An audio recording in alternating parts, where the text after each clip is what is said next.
এগুলো কি এগুলো পাউডার নাকি? হ্যাঁ,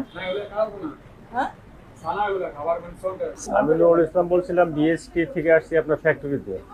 আপনার তো ফ্যাক্টরিতে আসছি, নোংরা পরিবেশ, আপনার রুটি বানাচ্ছেন সেটা ডেট সিল নেই, মিষ্টির মধ্যে পোকা পড়ে আছে।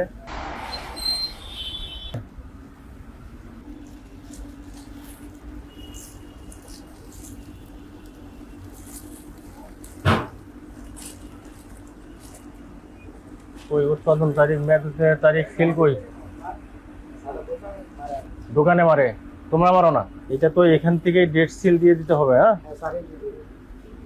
তোমরা তো মারো না, তোমার দোকানে পাঠিয়ে দিচ্ছ তো। এটা মিষ্টিও তৈরি করে, মিষ্টির লাইসেন্স আছে কিনা? এখানে কি হয়?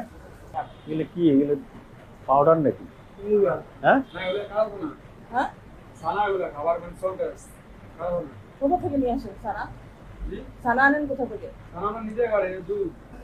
আপনারা এদিকে আসেন। হুম,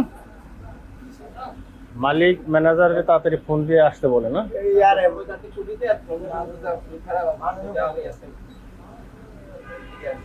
তাড়াতাড়ি আসতে বলে।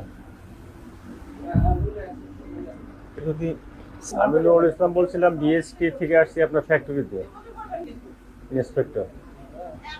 আর সাথে ম্যাজিস্ট্রেট স্যার আছে। আপনার তো ফ্যাক্টরিতে আসছি, নোংরা পরিবেশ, আপনার রুটি বানাচ্ছেন সেটা ডেট সিল নেই, মিষ্টির মধ্যে পোকা পড়ে আছে, এই অবস্থা আপনার ফ্যাক্টরিতে। আর আপনার বিএসটির কি কি ডকুমেন্টস আছে আমাকে দেখান। প্রতিষ্ঠানের নাম হচ্ছে প্রাইম ফ্যামিলি না কি লেখা দেখুন তো? প্রাইম ফ্যামিলি ব্রেড না? প্রাইম ফ্যামিলি না, এটা ব্র্যান্ড ফ্যামিলি ব্রেড। এটা তো বিলের কাগজ, লাইসেন্স কই? আর পরিবেশ ভালো না। এই পরিবেশে কি এত কিছু বানাও? তোমরা মিষ্টি বানাচ্ছ, কতগুলো আইটেম, দধি বানাচ্ছ, বেকারি বানাচ্ছ, পরিবেশটা একটু সুন্দর করা উচিত না? গুছাই গাছাই সুন্দর করে, এইখানে ময়লা, এখানে ময়লা, নিচে ময়লা, সব জায়গায় এক পরিবেশ ভালো করতে হবে। কোনো কাগজ দেখাইতে পারো না বিএসটি। তোমাদের কর্মচারী সেই হিসাবে জাস্ট করে জরিমানাটা কম করতেছে, 20,000 টাকা জরিমানা দেবে এখন এই মুহূর্তে, ঠিক আছে?